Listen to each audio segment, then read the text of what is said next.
सलाम पाकिस्तान 24 न्यूज़ के साथ मैं हूं मदीहा सरी और मैं हूं वजाहत खान। सबसे पहले बात करेंगे समंदर में फंसे बहरी जहाज की। कल जो रस्सा डल न सका आज टूट गया। कराची के साहिल समंदर पर फंसे बहरी जहाज को निकालने की कोशिशें फिर नाकाम हो गई। टग के साथ बांधा गया रस्सा टूटने के बायस ऑपरेशन बंद कर दिया गया है। जहाज को निकालने के लिए अब 22 अगस्त को कोशिश की जाएगी। अयाज राना हमारे साथ मौजूद हैं, उनसे मजीद तफसीलात जान लेते हैं। अयाज, बताइएगा इस ऑपरेशन का अहवाल। जी बिल्कुल, जैसा कि इस वक्त तक की जो अपडेट है कि जो आज जहाज़ को रेस्क्यू किए जाने वाला जो अमल था वो अब जो है वो रोक दिया गया है, क्योंकि उसकी बड़ी वजह ये बनी कि जो टग बोट से जो जहाज़ तक पे जो लाने के लिए जो रस्सा डाला गया था साहिल से, और वो वापस जब उसको केबलों के ज़रिए वापस जो मोटी रस्सा जो वापस पहुँचाना था वो अब बीच समंदर में टूट गया है, जिसकी वजह से जो है अब ये ऑपरेशन मुअत्तल करना पड़ा है। कहा यही जा रहा था कि आज आखिरी दिन था इस कंपनी के लिए कि इसको जो है रेस्क्यू कर सके, लेकिन अब यही कहा जा रहा है कि अगले 10 दिन तक जो है वो समंदर में ऐसी कैफियत नहीं होगी कि जिसके तहत जो है ये रीफ्लोट करा जा सके इस जहाज़ को। जबकि मावन खुसूसी बहरी अमूर महमूद मौलवी का भी यही कहना है कि हम अब इस दफ़ा ये देख रहे हैं कि इनको जो ये कंपनी है वो अनप्रोफेशनली तौर पर लोकल कंपनी है जो कि ये काम कर रही है, किसी बाहर की कंपनी से जो है वो इस वक्त तक की इसकी स्पेशलाइजेशन जो होती है जिनकी उसकी मदद नहीं ली गई है। जो जहाज़ की कंपनी के जो मालिक हैं वो जो है उन्होंने लोकल कंपनी यानी पाकिस्तानी कंपनी को ये ठेका दिया और उसके तहत जो है ये काम किया जा रहा है। अगर ये प्रोफेशनल्स होते तो इस तरीके का काम ये नहीं, इसके पीछे भी इंक्वायरी की जाएगी। ठीक है, बहुत शुक्रिया आपका। वज़ीर-ए-आज़म के मुआविन खुसूसी महमूद मौलवी का कहना है कि जहाज़ निकालने के लिए सलाहियत की हामिल सेल्वेज कंपनी आएगी। मौजूदा सेल्वेज कंपनी के काम के हवाले से भी इंक्वायरी करेंगे। मुशावरत करके एक डिसीजन लेंगे कि इनको कितने दिन तक हम इनको टाइम दें कि ये सेल्वेज ऑपरेशन करें। जब तक प्रॉपर सेल्वेज कंपनी नहीं लेके आएंगे हम इधर यहाँ पे इनको खेलने नहीं देंगे। प्रॉपर सेल्वेज कंपनी आएगी और इसको अगर निकालना है तो वो सेल्वेज कंपनी निकाल। हाँ, मैं बिल्कुल ये पैसे बचाने की कोशिश कर रहे हैं, मगर वो उनका हक है पैसे बचाना। मगर मैं कहूँगा कि हम उनको इस किस्म से कि भाई देखें ना, अगर प्रॉपर सेल्वेज टीम नहीं होगी तो हम मेरे ख्याल पर इंक्वायरी करेंगे। अब कुछ बात करेंगे कोरोना वायरस की। तो कराची में कोरोना के वार, अवाम फिर भी गैर जिम्मेदार। शहर कायद में पब्लिक ट्रांसपोर्ट पर कोविड SOPs की धज्जियां बिखेर दी गई हैं। 50% से जायद सवारियां और सवार मास्क की पाबंदी नहीं कर रहे। सूरत हाल क्या है, रबिया खान से जान लेते हैं। रबिया, बताइएगा।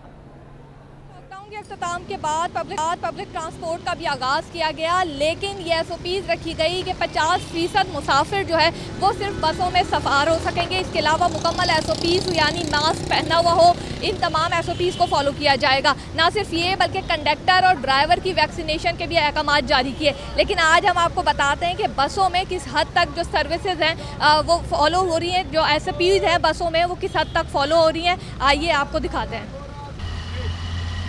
जी बिल्कुल, बस में इस वक्त हम सवार हो चुके हैं और आप मेरे रकम में भी देख सकते हैं कि मुसाफिर जो है वो इस वक्त 50% नहीं बल्कि बहुत ज़्यादा जो है वो सीटों से ज़ायद मुसाफिर यहाँ पर बिठाए गए हैं और मुसाफिर खड़े भी हुए हैं। इसके अलावा जो सीटों पे मौजूद लोग हैं आप देख सकते हैं कि उनमें से बहुत कम लोग हैं, सिर्फ 10% वो लोग हैं जिन्होंने मास्क जो है वो यहाँ पर पहना हुआ है। इसके अलावा किसी का भी मास्क यहाँ पर नहीं लगा हुआ। कंडक्टर यहाँ से मौजूद है, इससे ज़रा पूछते हैं कि क्या इसकी वैक्सीनेशन हुई है? जी नहीं करवाई। तो ट्रांसपोर्ट एसोसिएशन की जानिब से भी आपको नहीं कहा गया कि आप वैक्सीनेशन करवा लें? नहीं, अभी तक तो किसी ने कुछ नहीं बोला। बिल्कुल, इनकी वैक्सीनेशन भी यहाँ पर नहीं है। दीगर मुसाफिर यहाँ मौजूद हैं, एक साहब मौजूद हैं जिन्होंने मास्क पहना हुआ है। इनसे ज़रा बात करते हैं। कोरोना तो है लेकिन अब क्या करें, मजबूरी है, किसी के पास है किसी के पास नहीं है। तमाम तर सूरत हाल जो है वो आपने देख ही ली है। सर ये बताइएगा, आप बस में बैठे हुए हैं, कितना वैसे मामूल में कितना रश होता है बस? अच्छा खासा होता है, वैसे अभी कम है। वरना फुल बसें भरी होती हैं। 50% मुसाफिर की जो SOPs है वो फॉलो करते हैं बस वाले? नहीं करते। स्टाइल तो है, लोगों के पास कन्वेंस नहीं है। गवर्नमेंट ने कोई ट्रांसपोर्ट नहीं चला रखी हैगी। अब हमने तो अपनी सेफ्टी के लिए मास्क लगा रखा, मजबूरी है। सही ना, मास्क लगा के पहनेंगे, अपने आप को सेफ रखेंगे। का यही कहना है कि जो लोग मास्क कुछ लोगों ने जो लगाए हुए हैं वो अपनी मर्जी के तहत लगाए हुए हैं। बाकी जो लोग बगैर मास्क के सफ़र कर रहे हैं उनको देखने वाली हैं, कोई पूछने वाला नहीं है कि आया बसेस में लोग SOPs को फॉलो कर रहे हैं। बहुत शुक्रिया आपका। आगे बढ़े और आपको बताएं कि नाजिया हसन के शौहर इश्तियाक बेग का कहना है कि ज़ुहैब हसन नाजिया की शादी करना ही नहीं चाहते थे। नाजिया हसन की गुलकारी से किनारा कशी के बाद ज़ुहैब का करियर ख़त्म हो चुका था। ये इल्ज़ामात बेबुनियाद हैं। ज़ुहैब हसन के खिलाफ 1 खरब रुपए का केस फाइल कर रहा हूँ। नाजिया की 21st डेथ एनिवर्सरी के मौके पे जो इल्ज़ामात उनके भाई की तरफ से मुझ पे आयद किए गए हैं, उन तमाम बेबुनियाद इल्ज़ामात को मैं रद्द करता हूँ, उनको मैं रिजेक्ट करता हूँ और मैं ज़ुहैब हसन के खिलाफ डिफेमेशन का केस 1 अरब पाक रुपीस का जो है वो फाइल कर रहा हूँ, जिसके लिए मैंने ऑलरेडी अपने लॉयर्स को इंस्ट्रक्ट कर दिया है। सर्टिफिकेट है ये यूपी गवर्नमेंट ने जो है वो जारी किया है, ये डेथ सर्टिफिकेट है जिसमें क्लियरली ये मेंशन है कि नाजिया की जो डेथ हुई है वो कैंसर से हुई है और आखिरी वक्त तक वो मेरी वाइफ थी। 21 साल बाद क्या चीज थी जिसके लिए ज़ुहैब साहब ने ये सब नाटक रचाया है। अगर उनकी कोई ग्रीवेंसेस थी या उनके कोई कंसर्न थे तो लीगल प्रोसेस को अडॉप्ट करना चाहिए था, रादर देन उन्होंने मीडिया कैंपेन मेरे खिलाफ जो शुरू की। ज़ुहैब साहब नहीं चाहते थे कि नाजिया की शादी कभी किसी से हो और ख़ास तौर पे मुझसे हो। रीज़न बीइंग कि उनका जो गज़ल जो भी था, उनका सर्वाइवल जो था, गज़ल बसर जो था उनका, वो नाजिया के ऊपर था। और जब नाजिया ने शादी के बाद सिंगिंग को गिव अप कर दिया तो उनका पूरा करियर जो था वो ख़राब हो गया। ये सब जानते हैं कि ज़ुहैब हसन जो है वो MQM का बहुत एक्टिव मेंबर था। ये भी आप जानते हैं कि वो एडवाइज़र था गवर्नर का MQM के। उस वक्त उन्होंने एक जाली सर्टिफिकेट कराची से बनवाया, डेथ सर्टिफिकेट, डाइवोर्स सर्टिफिकेट, और वो ये हर एक को दिखा रहे हैं, जबकि मेरे पास यूके का एक जेन्युइन सर्टिफिकेट है। पंजाब हुकूमत के तर्जुमान की म्यूजिकल चेयर, चौहान गए तो अवान आई, अब अवान गई तो दोबारा चौहान आ गया। फिरदौस आशिक अवान को हटाए जाने के बाद दोबारा फयाजुल हसन चौहान को पंजाब हुकूमत का तर्जुमान मुकर्रर कर दिया गया। वज़ीर आला पंजाब ने इस हवाले से मंजूरी भी दे दी है। कज़ाफ़ी भट्ट हमारे साथ मौजूद हैं, उनसे मज़ीद तफसीलात जान लेते हैं। कज़ाफ़ी भट्ट, क्या वजह सामने आई है फिरदौस आशिक अवान को हटाए जाने की?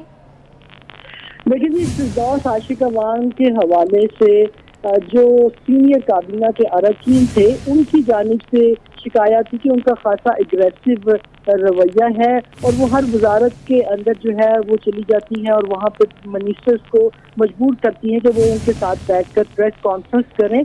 लेकिन जब प्रेस कॉन्फ्रेंस की जाती है तो उसके अंदर इदारे की कारकर्दगी फसे पुश चली जाती है और सियासी जो मंजरनामा है उसके ऊपर मामला हाईलाइट हो जाते हैं। एक तो ये वजह थी, दूसरा फिरदौस आशिक अवान साहिबा को बाज़ हल्कों के अंदर नापसंदीदा करार दिया जा रहा था, जिसकी वजह से उन्हें इस ओहदे से हाथ धोना पड़े और उन्हें ये कहा गया कि वफाक के अंदर उन्हें ओहदा दिया जाएगा। लेकिन ताहाल उन्हें इस किस्म की कोई शनीद नहीं आई कि वफाक के अंदर उन्हें किस किस्म का ओहदा दिया जाएगा। गवर्नर हाउस से वो अपना सामान उठा के ले जा चुकी हैं और सियालकोट के अंदर अपने हल्के के अंदर जो है वो अब अपनी तवज्जो मजबूत करेंगी ताकि इंतखाबात के अंदर हिस्सा वो ले सकें। पंजाब के तर्जुमान की हैसियत से, मुआविन खुसूसी की हैसियत से उन्होंने काफ़ी अच्छा यहाँ पे अपनी खिदमत सर अंजाम दी, लेकिन चूँकि वो बहुत ज़्यादा तेज़ खेल रही थी जिसको पसंद नहीं किया गया पंजाब हुकूमत के अंदर, और कुछ और वजूहात भी थी जिनकी वजह से उन्हें इस ओहदे से हाथ धोना पड़े हैं। ठीक है, कज़ाफ़ी भट्ट आप हमारे साथ ही मौजूद रहेगा। अपने नाज़रीन को बताएं कि फिरदौस आशिक अवान को हटाए जाने के बाद दोबारा फयाजुल हसन चौहान को पंजाब हुकूमत का तर्जुमान मुकर्रर कर दिया गया है और इस हवाले से वज़ीर आला पंजाब ने मंजूरी भी दे दी है। इसी मामले पर बात करने के लिए हमारे साथ मौजूद हैं मुस्लिम लीग नून की रहनुमा अस्मा बुखारी साहिबा। मैडम, बहुत शुक्रिया आपके वक्त का। अस्मा साहिबा, फयाज हसन चौहान पहले भी तर्जुमान थे, फिर उन्हें हटा दिया गया और फिरदौस आशिक अवान को लाया गया, अब फिर उनकी जगह पर फयाजुल हसन चौहान आ गए हैं। आप क्या कहेंगी इस तब्दीली के बारे में? ये पता नहीं किस तरह की तब्दीली है। ये एक म्यूजिकल चेयर है, एक जाता है दूसरा उठता है तीसरा जब दोबारा आ जाता है। ये कुछ 6वां या 7वां जो है वो तर्जुमान है जो ये मुकर्रर कर रहे हैं, लेकिन उससे ना पंजाब हुकूमत की कारकर्दगी पर और ना ही जो है वो इनकी गवर्नेंस पे कोई फर्क पड़ सकता है। बाजी जो है वो जितनी खिदमत कर सकती थी बदज़बानी और बदकलामी के साथ उन्होंने की। अब चौहान साहब भी पहले जो है वो 2 दफ़ा ये बार का सरंजाम दे चुके हैं और उसके बाद कई कॉन्ट्रोवर्शियल चीज़ों के ऊपर जो है वो उनको जाना पड़ा। तो मेरा उनके लिए मशवरा है कि शौक से आए, लेकिन जो है वो पंजाबी में कहते हैं ना खैर दियाँ खाना, तो हुन जरा खैर दियाँ खाना। और ये एक उनको वजीर नहीं बनाया गया, उनको सिर्फ तर्जुमान बनाया गया है। सो ये कच्ची नौकरी है, अभी कच्ची नौकरी के लिए अपनी आखिरत खराब ना करना। ठीक है असमा बुखारी साहिबा, बहुत शुक्रिया आपके वक्त का। कज़ाफ़ी भट्ट हमारे साथ मौजूद थे, तफसीलात से आगाह कर रहे थे, आपका भी शुक्रिया। के शुगर एडवाइजरी बोर्ड ने चीनी की कीमतों में इजाफे पर इजहार तशवीश किया है। ज़राए के मुताबिक साल 2021 में चीनी औसतन 21 रुपये 19 पैसे फ़ी किलो महंगी हुई। ये इजाफा 1 जनवरी से 5 अगस्त 2021 के दौरान हुआ। वकास अजीम से मज़ीद तफसीलात जानते हैं। वकास बताइएगा। जी, आज शुगर एडवाइजरी बोर्ड का इजलास तरक्की सनत पैदावार कामरान अली अफजल की ज़ेर सदारत हुआ है, जिसमें वफाकी और सूबाई जो नुमाइंदे हैं उन्होंने शिरकत की है। और आज के इजलास में शुगर एडवाइजरी बोर्ड ने चीनी की कीमतों में इजाफे पर इजहार तशवीश किया है। इजलास में ये बताया गया है कि साल 2021 में चीनी की औसत कीमत में 21 रुपये 19 पैसे फ़ी किलो का इजाफा हुआ है और ये इजाफा 1 जनवरी से लेकर 5 अगस्त 2020 के दरमियान हुआ है। 31 दिसंबर 2021 को चीनी की औसत कीमत 84 रुपये फ़ी किलो थी, जबकि 5 अगस्त 2021 को चीनी की औसत कीमत 105 रुपये 19 पैसे फ़ी किलो रिकॉर्ड की गई है। साल 2020 में चीनी की औसत कीमत में 10 रुपये 55 पैसे फ़ी किलो का इजाफा हुआ है और इसी अरसे में चीनी की कीमत 73 रुपये 45 पैसे से बढ़कर 84 रुपये फ़ी किलो तक हो गई थी, जबकि साल 2019 में चीनी की औसत कीमत 16 रुपये 95 पैसे फ़ी किलो का इजाफा हुआ है और साल 2019 में चीनी की कीमत 56 रुपये 50 पैसे से बढ़कर 73 रुपये 35 पैसे फ़ी किलो रिकॉर्ड की गई है। जी ठीक है, बहुत शुक्रिया आपका। आज़ादी का जश्न मनाने के लिए तैयारियां अरूज पर पहुंच गई हैं। लाहौर के उर्दू बाजार में झंडे और दीगर सजावटी सामान खरीदने वालों का रश है। हसनैन औलख से मज़ीद तफसीलात जानते हैं। हसनैन, अपडेट कीजिएगा।